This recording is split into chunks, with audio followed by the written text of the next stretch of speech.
Welcome students.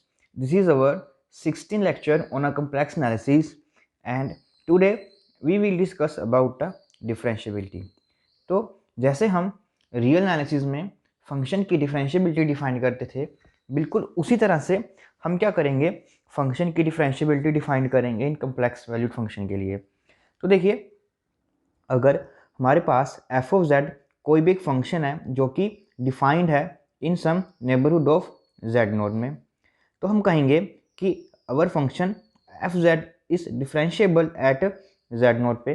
बिल्कुल उसी तरह से हम डिफाइन करेंगे, that is F of z minus जिस पॉइंट को हम वो डिफरेंशिएबिलिटी चेक करेंगे, that is z naught divided by z minus z naught और limit z approaches to z note.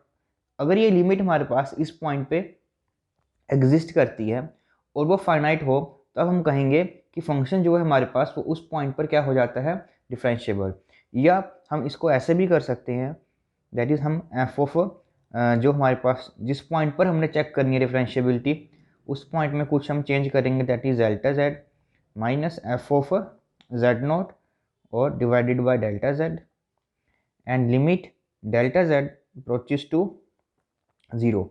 तो अगर ये भी लिमिट हमारे पास फाइनाइटली एग्जिस्ट कर जाती है, तो हम कहेंगे कि जो हमारे पास फंक्शन है वो डिफरेंशिएबल फंक्शन है एट जेड नोट पॉइंट पे।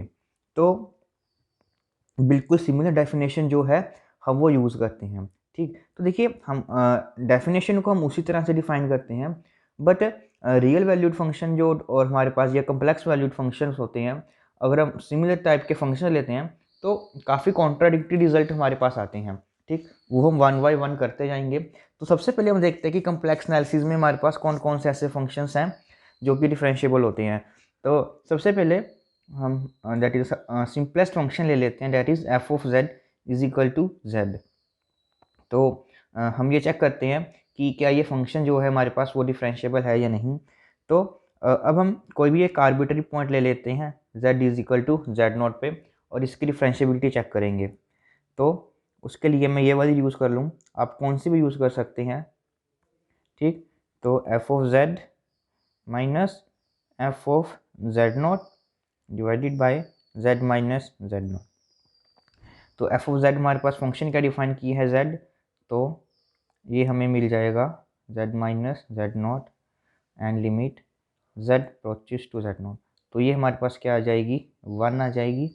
तो यहाँ से हम देख सकते हैं कि जो एफ ऑफ जेड फंक्शन है हमारे पास इज इक्वल टू जेड, वो क्या है, एक डिफरेंशिएबल फंक्शन है for all z belonging to C के लिए, क्योंकि यहाँ पर जेड नॉट हमने कोई भी आर्बिट्री पॉइंट लिया था तो सभी पर, एंड उस पॉइंट पे उसका डेरिवेटिव क्या आ रहा है, हमारे पास 1 आ रहा है। तो इट मीन्स अगर हम f of x is equal to real में एक्स फंक्शन लेते हैं, आइडेंटिटी फंक्शन, और यहाँ पर f of Z is equal to z function लेते हैं, तो ये बहुत ही हमारे पास डिफरेंशिएबल फंक्शन होंगे। इसके पास भी इसका डेरिवेटिव 1 आता है और इसके पास भी हमारे पास सिमिलरली रिजल्ट है जो आता है। उसके बाद आगे भी हमारे पास अलजेब्रा जो है वो सेम रहता है, दैट इज अगर हम एफ एंड जी कोई भी दो डिफरेंशिएबल फंक्शंस लेते हैं ऑन सी पे, तो क्या होता है कि उसी तरह से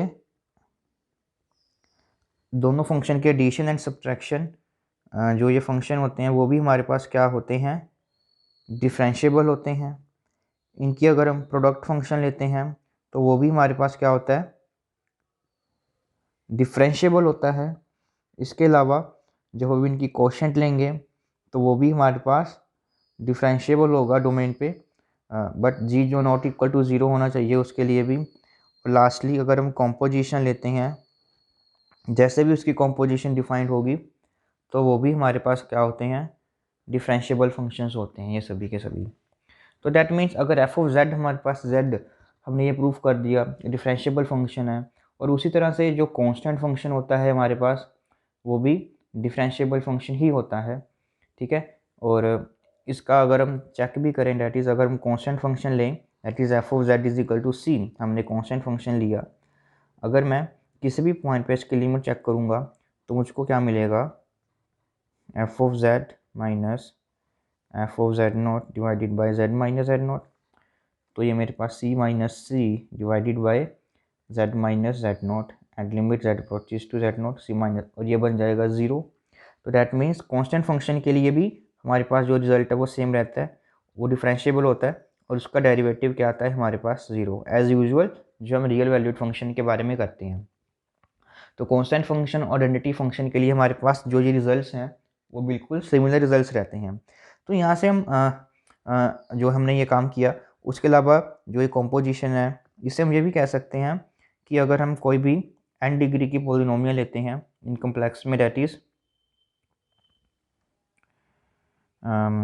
सी naught plus c1z plus c2z square plus and so on cn z raise to power n, where c0 c1 up to cn are complex numbers हैं हमारे सभी।